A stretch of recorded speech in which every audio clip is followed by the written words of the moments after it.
সূর্যটা মাথার কাছে চলে আসবে ভাই সেদিন। সূর্যের প্রচন্ড তাপে মাথার মগজগুলো ভাতের মাড়ের মতো গলে গলে নাকের ছিদ্র আর কানের ছিদ্র দিয়ে বেয়ে বেয়ে পড়বে। জিহ্বাটা তৃষ্ণায় বেরোতে বেরোতে নাভি পর্যন্ত এসে ঝুলে থাকবে কুকুরের মতো, ক্লান্ত শ্রান্ত ঘর্মাক্ত পেরেশান, বাঁচানোর কেউ নাই। মায়েশা জিজ্ঞেস করলেন, ইয়া রাসূলুল্লাহ, don't they feel any shy? Nobody belong any garment in their body, no dress in their body. তাদের দেহে কোনো ড্রেস নাই, পোশাক নাই। নবীরে, এতগুলো মানুষ উলঙ্গ, লজ্জা লাগবে না? বিশ্বনবী বললেন, আয়েশা তুমি লজ্জার চিন্তা করো, সেদিন বাবা ছেলেরে দেখে দৌড়ে পালাবে।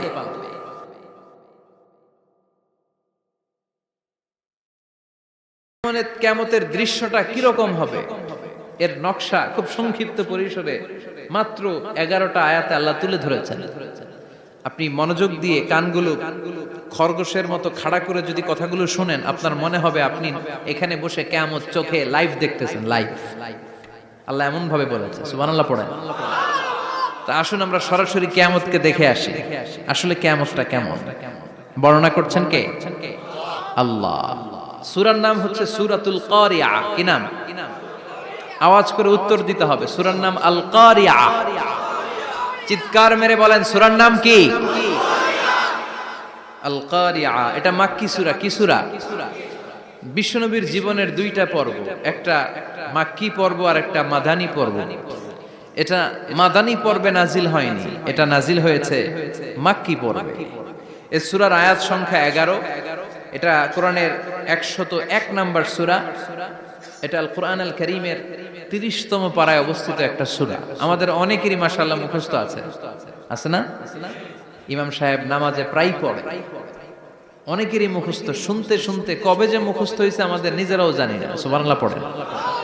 কোরআনের ভেতরে খালি বরকত, এটার সাথে লাগলেই বরকত, মসজিদে গেলেই বরকত। মনের অজান্তে আমরা এই সূরাকে মুখস্থ করে ফেলেছি। কিন্তু এই সূরার ভেতরে যে আল্লাহ কোরআনের কিয়ামতের এত চমৎকার নকশা এঁকেছেন, এত প্রামাণ্য বর্ণনা দিয়েছেন, এটা আমরা অনেকে জানিই না। আসুন আমরা এই সূরার আলোকে দেখার চেষ্টা করি যে কিয়ামতটা কিরকম হবে। আল্লাহ একটা শব্দকে এই সূরার শুরুতে 3 বার উল্লেখ করে আমাদের দৃষ্টি আকর্ষণ করেছেন। আল্লাহ tried to draw our attention by mentioning 3 times a word, and that is al-qari'ah. আল-কারিয়া শব্দটাকে তিনি 3 বার উল্লেখ করে আমাদের দৃষ্টি আকর্ষণ করেছেন। একটা শব্দ 3 বার বললে মানুষের দৃষ্টি আকর্ষিত হয় না? যেহেতু এটা আরব দেশে নাজিল হয়েছে, আবার মক্কায়, মক্কার লোকেরা আরবি বুঝে, তাদেরকে প্রথম বলা হলো আল-কারিয়া। তারা ফিরে তাকালো, কি আল-কারিয়া? আবার বলা হলো মাল-কারিয়া। কি মাল-কারিয়া? আবার বলা হলো ওয়ামা আদরাকা মাল-কারিয়া। আবার তারা ফিরে তাকালো। দৃষ্টি আকর্ষণের জন্য আল্লাহ তাআলা 3 বার এই শব্দটা বলেছেন। এজন্য এই শব্দের একটা সিগনিফিকেন্স, একটা গুরুত্ব, অর্থবহ একটা মানদণ্ড আছে না নাই? আল কারিয়া শব্দের অর্থ হচ্ছে বিকট আওয়াজ। আল কারিয়া মানে কি? কথা বলেন, আরো জোরে বলেন। বিকট আওয়াজ। এই বিকট আওয়াজটা তৈরি করার জন্য আল্লাহ তাআলা একজন ফেরেশতা তৈরি করেছেন, যার নাম হচ্ছে ইসরাফিল। নাম কি? আমাদের মধ্যে অনেকের নাম কিন্তু আমরা ইসরাফিল রাখি, তাই না? ইসরাফিল আছে না নাই? আজরাইল কিন্তু রাখে না কেউ, ডরে। কেন রাখে না? ভয় পায়। কিন্তু ইসরাফিল আছে, আমার পরিচিত অনেকে আছে ইসরাফিল। তো এই ফেরেশতার পা হচ্ছে জমিনের নিচে, মাথা হচ্ছে আকাশের উপরে। এই ফেরেশতার কাজ হচ্ছে ওই বিকট শব্দ তৈরি করা। উনি একটা সাইরেনের মধ্যে ফু দিবেন, হুইসেল দিবেন, ট্রাম্পেট। ওই ট্রাম্পিটে, ওই সাইরেনে, ওই হুইসেলে ফু দিলেই শুরু হয়ে যাবে আল কারিয়া। মাল ওয়ামা আদরাকা মাল। এই ফেরেশতার দায়িত্বই হচ্ছে ওই বাঁশির মধ্যে ফু দেয়া। Whistle, siren, trumpet. আরবিতে এটাকে বলা হয় আসুর। ইদা নুফিখা ফিস সূরি নাফখা ওয়াহিদা। যখন তিনি ওই সিংহে একটা ফু দিবেন, সব লন্ডভন্ড হয়ে যাবে, কিচ্ছু খুঁজে পাওয়া যাবে না। আল্লাহ ওনাকে তৈরি করেছেন শুধু এই হুইসেলের মধ্যে, বাঁশির মধ্যে 3টা ফু দেওয়ার জন্য। কয়টা? উনি সৃষ্টির শুরু থেকেই এই বাঁশিটাকে দুই ঠোঁটের মাঝখানে রেখে আল্লাহর আরশের দিকে তাকিয়ে আছে and just waiting for the green signal. আল্লাহর পক্ষ থেকে সবুজ সংকেতের অপেক্ষায়। যখনই আল্লাহর অর্ডার করবেন তখনই শুরু হয়ে যাবে আল কারিয়া মাল ওমা আদরাকা মাল। সৃষ্টির শুরু থেকেই ইসরাফিল ফেরেশতা বিশাল সিংহাটাকে দুই ঠোঁটের মাঝখানে করে আরশের দিকে তাকিয়ে আছে, কখন আল্লাহ অর্ডার দিবে। অর্ডার দিতে দেরি, ফুৎকার দিতে দেরি নাই, ঠিক কিনা? বিকট আওয়াজ, গগন বিদারী শব্দ, প্রচন্ড একটা সাউন্ড, জাইগান্টিক সাউন্ড, যে আওয়াজ, যে শব্দ কেউ শুনে নাই। শুনছেন? পৃথিবীতে আপনারা কে সবচেয়ে বেশি আওয়াজের কিছু শুনেছেন? সবচেয়ে বেশি আওয়াজ আপনার জীবনে ঘটেছে কোন জায়গায়? কি দেখেছেন যে অনেক আওয়াজ হয় সেখানে? বলেন তো। হ্যাঁ, বজ্রপাত। বজ্রপাতের আওয়াজ আপনি শুনেছেন, বিকট আওয়াজ, তাই না? বজ্রপাতকে আঞ্চলিক ভাষায় আপনারা কি বলেন? হ্যাঁ, ঠেড়া। ঠেড়া অনেক জায়গাতেই বলে ঠেড়া। নোয়াখালীতে বলে ঠেড়া হচ্ছে, হেতের উপরে আল্লাহ ঠেড়া হচ্ছে, আছে না নাই? তো এই যে ঠেড়া, বজ্রপাত, ইংরেজিতে বলে থান্ডার, আসলে এটার আওয়াজ বড় ভয়ঙ্কর, প্রচন্ড আওয়াজ। আচ্ছা, আর আপনি বলেছেন কি, গাড়ির চাকা যদি পাংচার হয়, হ্যাঁ এটা তো আওয়াজ হতে পারে। আমরা মাঝে মাঝে রাস্তায় চড়ি, আমরা দেখি ট্রাকের চাকা যখন পাংচার হয় আমরা লাফ দিয়ে উঠি, বিকট আওয়াজ হয়, ভয় পেয়ে যায়, এতে দুর্ঘটনাও ঘটে, ঠিক কিনা? আচ্ছা, এক নম্বরে পেলাম ঠেড়া, বজ্রপাত। দুই নম্বরে পেলাম ট্রাকের টায়ার পাংচার হলে। আর কে কি আওয়াজ শুনেছেন জীবনে? ভয়ঙ্কর আওয়াজ। কি করলে ভয়ঙ্কর আওয়াজ হয় বলেন? হ্যাঁ, কি করলে? ও ট্রান্সফরমার, ইলেকট্রিক্যাল ট্রান্সফরমার যদি ব্রাস্ট হয়ে যায় আওয়াজ আছে না নাই? পাওয়া গেল আরেকটা। আর কি আওয়াজ আছে? ককটেল মারলে, গ্রেনেড হামলা, বোমা মারলে, সিলিন্ডার ব্রাস্ট হইলে। আর আছে? হ্যাঁ, হাই স্কুলে দপ্তরি যখন ঘন্টার মধ্যে বেল বাজায় আওয়াজ আছে না নাই? হাতুড়ি দিয়ে লোহার মধ্যে বাড়ি মারলে আওয়াজ আছে না নাই? এগুলো হচ্ছে আমাদের ক্যাপাসিটিতে, হিউম্যান ক্যাপাসিটিতে আমাদের দেখা সবচেয়ে বড় আওয়াজ। কিয়ামতের দিন যে হবে আল কারিয়া, এই আল কারিয়ার আওয়াজ কি এই আওয়াজগুলোর মতো? চিল্লায় বলেন, এই আওয়াজের মতো। এজন্য আল্লাহ বললেন আল কারিআতু মাল কারিআতু ওয়া মা আদরাকা মাল কারিয়া। সে আওয়াজটা ভয়ঙ্কর আওয়াজ। এটা বজ্রপাতের মতো না, এটা ট্রাকের টায়ার পাংচার হলে যে আওয়াজ হয় ওই আওয়াজের মতো না, গ্যাসের সিলিন্ডার ব্রাস্ট হয়ে গেলে যে আওয়াজ হয় ওই আওয়াজের মতো না, প্রাইমারি স্কুলে দপ্তরে যখন ছুটির ঘন্টা বাজায় ওই আওয়াজের মতো না। ওই আওয়াজটা এমন আওয়াজ, ওই আওয়াজ পৃথিবীর কেউ শোনে নাই। সেটার নাম হচ্ছে আল কারিয়া মাল ওমা আদরাকা মাল। বিকট আওয়াজ, বিকট ভয়ঙ্কর ট্রাম্পিট। এই সাইরেনে ফু দেয়া হবে, প্রথম ফু দেওয়ার সাথে সাথেই লন্ডভন্ড হয়ে যাবে। এই ইসরাফিলকে তৈরি করা হয়েছে শুধুমাত্র কেবলমাত্র 3টা ফু দেওয়ার জন্য। চিল্লায় বলতে হবে কয়টা? এই ফেরেশতার আর কোনো কাজ নাই। তার আর কোনো কাজ আছে? ঠিক যে মুহূর্তে, এখন আমার ঘড়িতে বাজে 9:50, রাত 9:50, ঠিক এই মুহূর্তে যখন আমরা তাফসীর শুনছি, ঠিক এই মুহূর্তেও ইসরাফিল ফেরেশতা সিংহাটাকে দুই ঠোঁটের মধ্যে লাগিয়ে আল্লাহর আরশের দিকে তাকিয়ে আছে। ওই যে সৃষ্টি শুরু থেকে তাকিয়ে আছে, আজ অবধি তাকিয়ে আছে। যখনই গ্রিন সিগন্যাল আসবে মুহূর্তেই শুরু হয়ে যাবে আল কারিয়া মাল ওয়া মা আদরাকা মাল। আল্লাহ বললেন সে আওয়াজটা হবে বড্ড ভয়ঙ্কর। প্রথম ফুৎকার যখন দেয়া হবে এটারে বলে নাফখাতুল ফাজা। দুনিয়ার সব মানুষগুলো অবাক হয়ে যাবে, পুরো পৃথিবীটা কেঁপে উঠবে, পৃথিবীর বিল্ডিং গুলো দুমড়ে মুচড়ে পড়বে, পৃথিবীর বড় বড় যত পাহাড়গুলো আছে তুলার মতো বাতাসে পাহাড়গুলো তুলিত হতে থাকবে। আল্লাহু আকবার। আল্লাহ বললেন ইয়াউমা يكون الناس كالفراش المبثوث وتكون الجبال كالعهن المنفوش সেদিন মানুষগুলো বিক্ষিপ্ত পতঙ্গের মতো নিক্ষিপ্ত হবে যখন আল কারিয়া এই বিকট আওয়াজটা হবে। শুনতেছেন? মনোযোগ আছে? কথা বুঝতে সমস্যা হচ্ছে না তো? তিনটা ফুৎকার। কয়টা? প্রথম ফুৎকার দেওয়ার সাথে সাথে মানুষগুলো বিক্ষিপ্ত পতঙ্গের মতো নিক্ষিপ্ত হবে। এই যে আরামসে বসে আছি, তখন আর বসে থাকা যাবে না। কে ধাক্কা খেয়ে কই চলে যাব টেরই পাওয়া যাবে না। আমরা এই যে বসে আছি এর কারণ হচ্ছে গ্র্যাভিটেশনাল একটা ল আছে, পাওয়ার। এটারে বাংলায় বলে মাধ্যাকর্ষণ শক্তি। কি শক্তি? কথা বলেন। কে আবিষ্কার করছে এটা? হ্যাঁ, কে? বিজ্ঞানের নিউটন, আইজাক নিউটন আবিষ্কার করেছে। আপেলকে সে নিচে পড়তে দেখে গবেষণা করে পেয়েছে গ্র্যাভিটেশনাল পাওয়ার।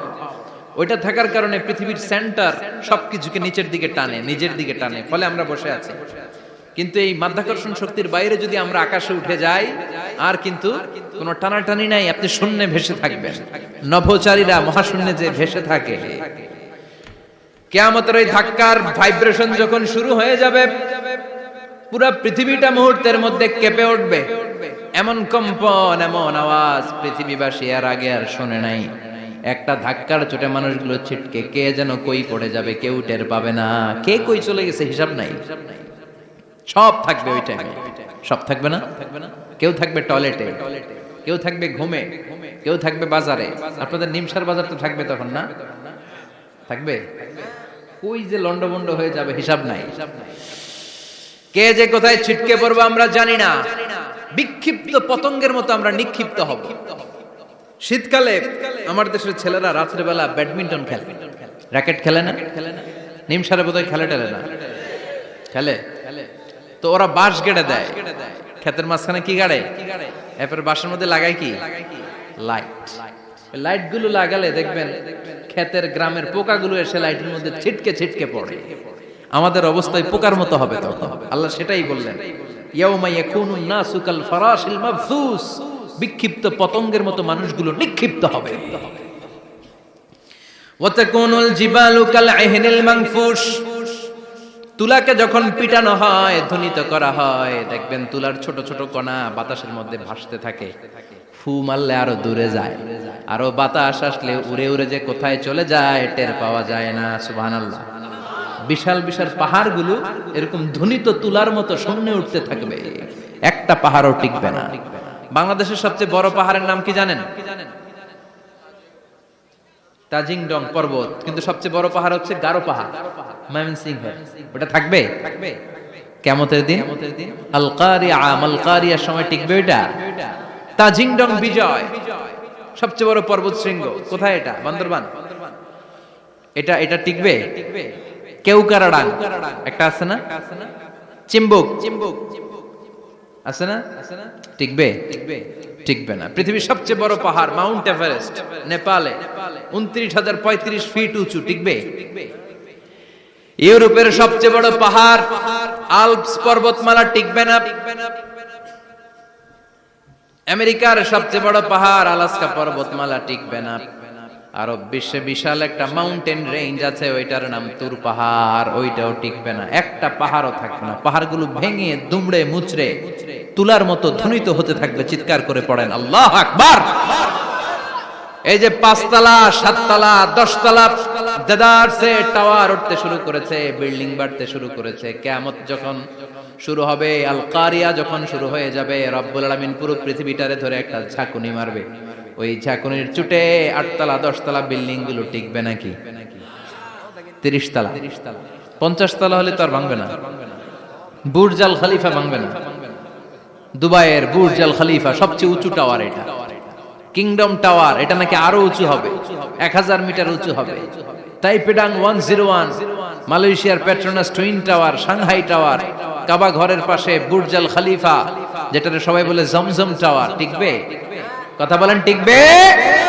আল্লাহ বললেন, ইদা জুলজিলাতিল আরদু জিলজালাহা وأخرجت الأرض أثقالها إذا رجت الأرض رجا وبست الجبال بسا সেদিন পৃথিবীটারে কাঁপিয়ে দেয়া হবে, পুরো পৃথিবী নড়ে চড়ে উঠবে, টাওয়ারগুলো ভেঙে খান খান, পাহাড়গুলো ভেঙে দুমড়ে মুচড়ে যাবে, মানুষগুলো বিক্ষিপ্ত পতঙ্গের মতো নিক্ষিপ্ত হবে, সাগরের পানির মাঝখানে দাউ দাউ দাউ দাউ দাউ দাউ করে আগুন জ্বলতে শুরু করে দিবে। আল্লাহু আকবার। নকশা কে দিছেন আল্লাহ? নকশা কে দিছেন না? সুবহানাল্লাহ পড়েন। আবার আল্লাহ বললেন ফাইদা বারিকাল বাসারু ওয়া খাসাফাল কমারু ওয়া জুমিআশ শামসু ওয়াল কমারু ইয়াকুলুল ইনসানু আইনাল মাফার। সেদিন মানুষের চোখ হবে ছানা বড়া, চন্দ্র সূর্যে কোনো আলো থাকবে না, মানুষগুলো দিক বিদিক পাগলের মতো দৌড়াবে, সবার মুখে এক কথা, পালাবো কই? পালানোর জায়গা আছে নাকি শুধু বাংলাদেশের এই সাইডটাতেই কিয়ামত হবে, সৌদিতে আর হবে না? হ্যাঁ, আমেরিকায় আমেরিকায় কেমনে হবে? ওদিক তো ডোনাল্ড ট্রাম্প থাকে। হ্যাঁ, আমেরিকাতেও হবে, জাপানে হবে, ইন্ডিয়াতে হবে, গোটা বিশ্বে একসাথে কাপাকাপি আর এই ধ্বংসলীলা শুরু হয়ে যাবে। চিৎকার করে বলেন ঠিক কিনা? আল্লাহ বলেন ইয়াউমা নাতমিস সামা কাতাইয়িস সিজিল লিল কুতুব।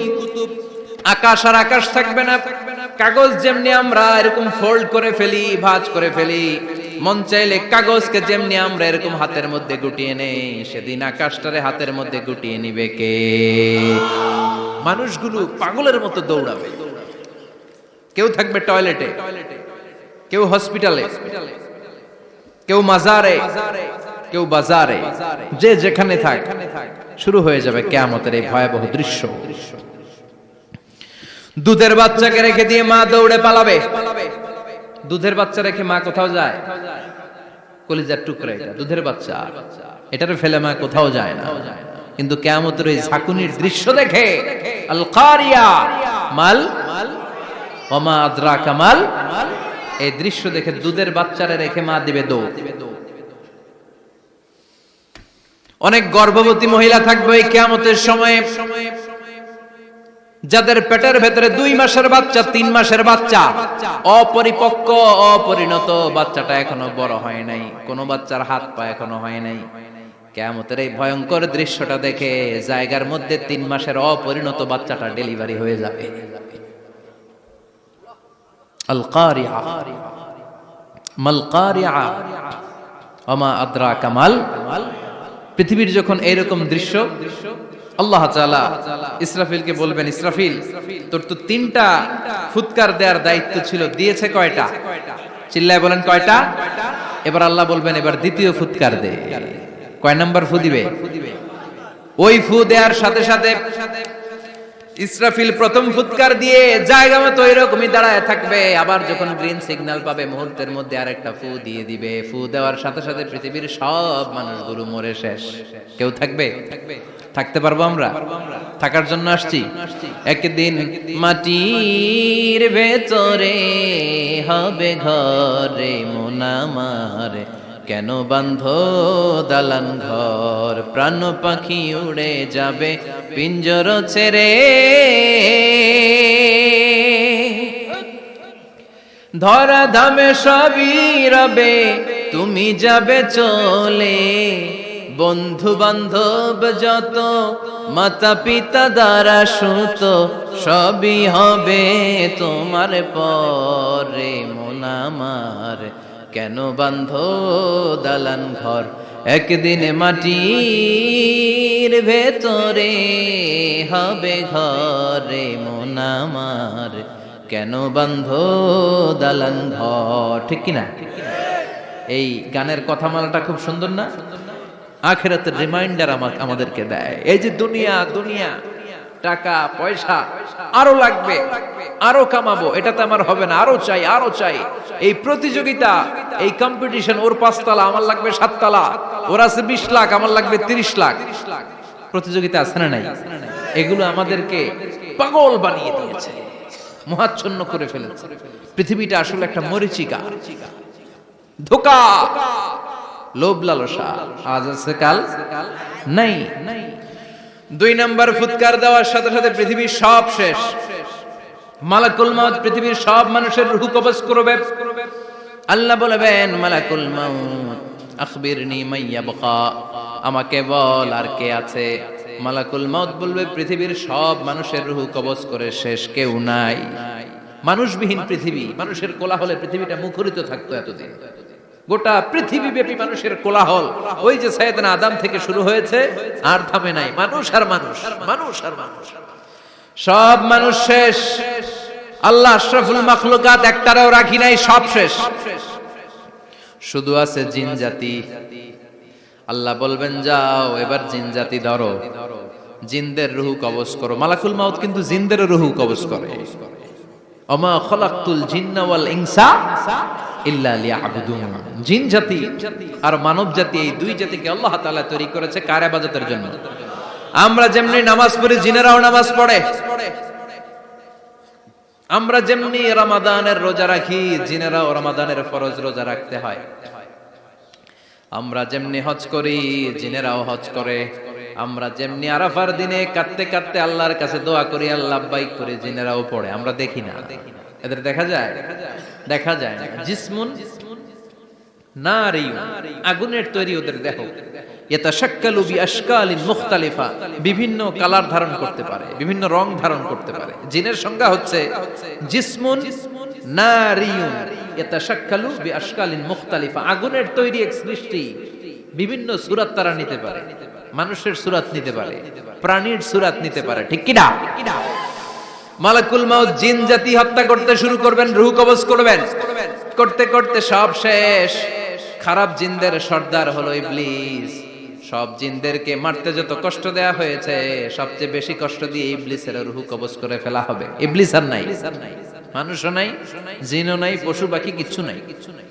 আল্লাহ বলবেন, ইয়া মালাকুল মাউত আখবিরনি মাইয়াবকা, অনেক দায়িত্ব পালন করেছিস তুই। মানুষ মারলি, জিন মারলি, মৎস্যকুল মারলি, পাখি মারলি, সব মারলি, এবার আর কে বেঁচে আছে বল। মালাকুল মাউত বলবে, আল্লাহ আর কেউ নাই, খালি ফেরেশতারা আছে। কারা আছে? মালাইকা। আল্লাহ বলবে, যা এবার ফেরেশতাদের গোষ্ঠী শেষ কর।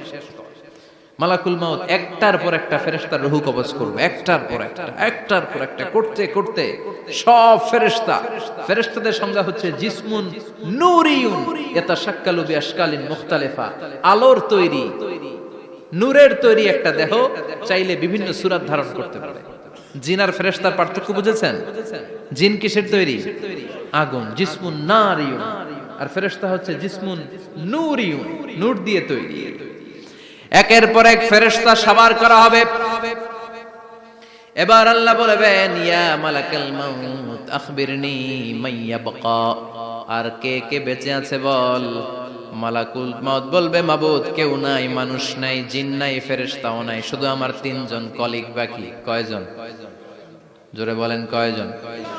জিব্রাইল বাকি, ইসরাফিল বাকি, মিকাইল আর আমি আজরাইল। আল্লাহ বলবে, মিকাইলের রূহ কবজ করে নিয়ে আয়। যে মিকাইল আমার আদেশে পৃথিবীতে বৃষ্টি ঝরাতো, আমার আদেশে ক্ষেত খামারে ফসলের ব্যবস্থা করে দিত, আমার আদেশে মানুষের রিজিকের হিসাব রাখতো, এই মিকাইলের রূহ কবজ করে নিয়ে আয়। 1 নাম্বার কলিগ শেষ। কলিগ বুঝেন তো? সহকর্মী। কলিগ মানে কি? সহকর্মী। 1 নাম্বার কলিগ নাই। আল্লাহ বলবে, যা এবার ইসরাফিলের রূহ কবজ কর। ইসরাফিল ফেরেশতা তখনও আল্লাহর আরশের দিকে ঠোঁটের মাঝখানে বিশাল সিংহটা নিয়ে তাকিয়ে আছে। ওই মুহূর্তে মালাকুল মাউত যে সালাম দিয়ে রূহটা কবজ করে ফেলবে। ইসরাফিলও নাই, ইসরাফিলও নাই। আল্লাহ বলবে, যা দুনিয়ার সব নবীদের কাছে ওহী দিয়ে, কোরআন দিয়ে, ইনজিল দিয়ে, তাওরাত দিয়ে, জাবুর দিয়ে আমি যেই ফেরেশতারে পাঠাতাম, ওই রূহুল আমিন জিব্রাইলের রূহটাও কবজ করে নিয়ে আয়। জিব্রাইলের রূহ কবজ হয়ে যাবে। এবার 3 জন কলিগই শেষ। আছে কেউ? আছে? এবার আল্লাহ বলবে, ইয়া মালাকুল মাউত, হে মৃত্যুর ফেরেশতা, আখবিরনি মাইয়াবকা, মহাবিশ্বে আর কে কে আছে বল। আজরাইল বলবে, কেউ নাই, মানুষ নাই, জিন নাই, ফেরেশতা নাই, আমার কলিগরাও নাই, আমি বড় একা। এখন আমি একা হয়ে গেছি। আল্লাহ, আসি শুধু আমি। মালাকুল মাউত তোমার হুকুমের গোলাম, আর আনতাল হাইয়ুল কাইয়ুম তুমি শাশ্বত চিরঞ্জীব, তুমি তো মরবা না, আমি আছি। ভাবছে উনিও থাকবে, উনি আর আল্লাহ থাকবে। আল্লাহ বলবে মালাকুল মাউত এবার তুই মর, এবার তুই মর। এই কথা শুনে মালাকুল মাউতের খিচুনি উঠে যাবে। আজীবন মারছে, আজকে মরবে। খিচুনি উঠে যাবে, জ্বর এসে যাবে, কাঁপুনি ছুটে যাবে, কাঁপতে থাকবে। আল্লাহ বলবেন কাঁপাকাঁপি করে লাভ নাই, মর। মালাকুল মাউত বলবে মাবুদ এইটা আবার কেমন কথা, সবাই রে আমি মারলাম, আমি মরুম কেন? আমি না মারছি, আমি না মেরেছি, আমি মরবো কেন? আল্লাহ বলবেন কথা নাই, মর। ও আল্লাহ আমি কেন মরবো? আমি না দুনিয়ার সবাই রে মারলাম। আল্লাহ বলবেন কুল্লু নাফসিন যায়িকাতুল মাউত, পৃথিবীর প্রতিটা আত্মারে মৃত্যুর স্বাদ নিতে হবে রে মালাকুল মাউত, তুইও মরবি, মর। কাঁপতে কাঁপতে আল্লাহ বলবে জান্নাত আর জাহান্নামের মাঝ বরাবর যে দাঁড়া। মালাকুল মাউত দাঁড়াবে, এই দৃশ্য দেখার মতো তখন কেউ থাকবে না, থাকবে কেউ নাই। মালাকুল মাউত কাঁপতে কাঁপতে আল্লাহ বলবেন কেঁপে লাভ নাই, কেঁদে লাভ নাই, মরতে তোকে হবে। Everyone has to take the test of death, সবাইকে মৃত্যুর স্বাদ আস্বাদন করতে হবে। মর, মরে যা, মুত ইয়া মালাকাল মাউত। আল্লাহ বলবেন ও মৃত্যুর ফেরেশতা মর, মুত ইয়া মালাকাল মাউত। বলার সাথে সাথে যে ফেরেশতার হাতে আমাদের সবার রূহ চলে গিয়েছিল, ওই ফেরেশতা চিৎকার মেরে জান্নাত এবং জাহান্নামের মাঝখানে বেহুশ হয়ে পড়ে যাবে, শেষ। মালাকুল মাউতের কিচ্ছা খতম, উনিও নাই। এবার ডানে বায়ে সামনে পেছনে উপরে নিচে কেউ আছে? একজন ছাড়া, তিনি কে? কুল্লু মান আলাইহা ফানি ওয়া ইয়াবকা ওয়াজহু রাব্বিকা যুল জালালি ওয়াল ইকরাম ফাবিআইয়ি আলাই রাব্বিকুমা তুকাযযিবান। এই জমিনে যারা আছে সব শেষ হয়ে যাবে, একজন ছাড়া, তিনি কে?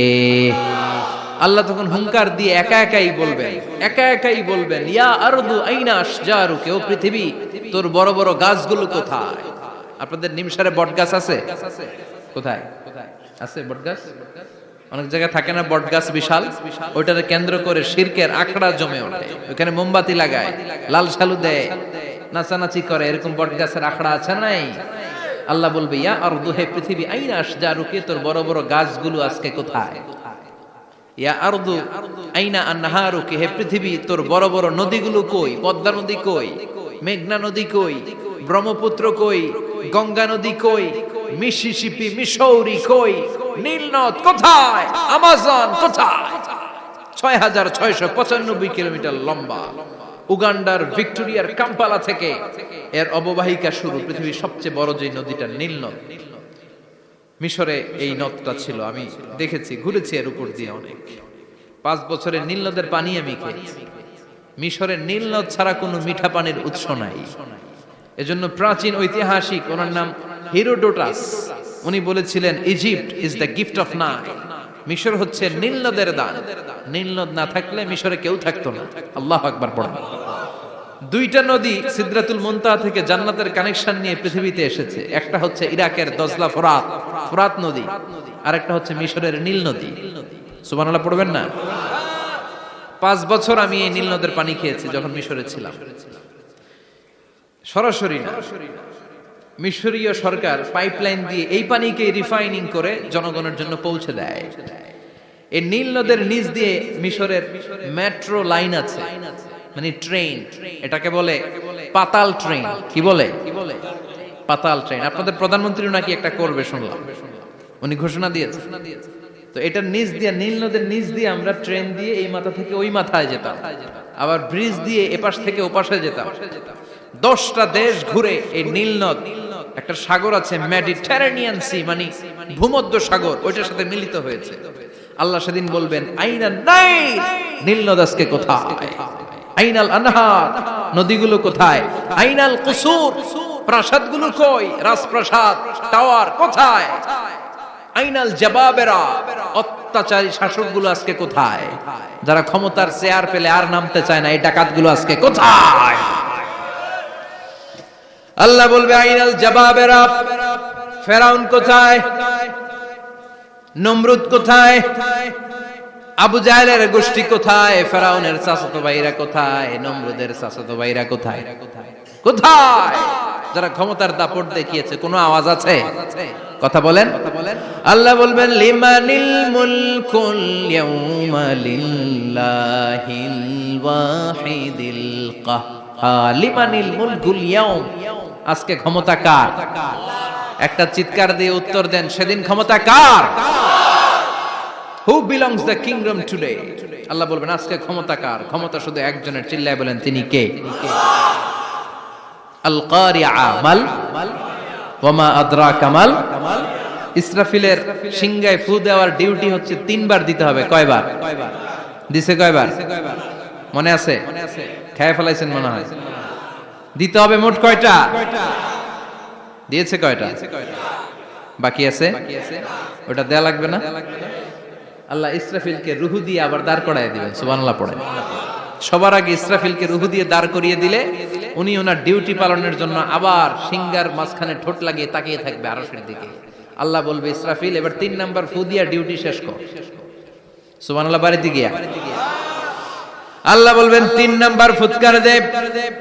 বলার সাথে সাথে ইসরাফিল সিংহাটা 2 ঠোঁটের মাঝখানে দিয়ে বিশাল আরেকটা ফুৎকার দিবে। ওই ফুৎকার দেওয়ার সাথে সাথে মিনহা খালাকনাকুম ওয়া ফিহা নুঈদুকুম ওয়া মিনহা নুখরিজুকুম তারাতান উখরা। ওই ফু দেওয়ার সাথে সাথে পৃথিবীর যেখানে যত মানুষ ছিল সব উঠবে। যাদেরকে স্বাভাবিকভাবে কবর দিয়ে কবরস্থানে রাখা হয়েছিল কবর থেকে উঠবে। যারা বিমান দুর্ঘটনায় মারা গিয়েছে ওই ছাইগুলো থেকে উঠবে। যারা সাগরের মধ্যে মারা গিয়েছে সেখান থেকে উঠবে। যাদেরকে তিমি মাছ খেয়ে ফেলেছিল ওখান থেকে উঠবে। যে যেখানে ছিল ওইখান থেকে উঠবে। সুবহানাল্লাহ। লক্ষ লক্ষ মানুষ উঠে বলবে আমাদের ঘুম ভাঙাইলো কে? কি বলবে? ঘুম ভাঙাইয়া গেল রে, ঘুম ভাঙাইয়া গেল রে মরার কুকিলে। আহা, কুকিল বলে মরা, আবার এটা ঘুমো ভাঙা। কত বড় ডাকা। ওরা বলবে আমাদের ঘুম ভাঙালো কে? ক্বালু মান বা'আসানা মিন মারকাদিনা হাযা মা ওয়া'আদার রহমান ওয়া সাদাকাল মুরসালুন। সব দাঁড়াবে, দাঁড়িয়ে বলবে ঘুম ভাঙালো কে? সবচেয়ে লম্বা ঘুম দিয়েছিল সাইয়েদনা আদম আলাইহিস সালামের ছেলে হাবিল, যাকে হত্যা করেছে। জানেন না আপনারা?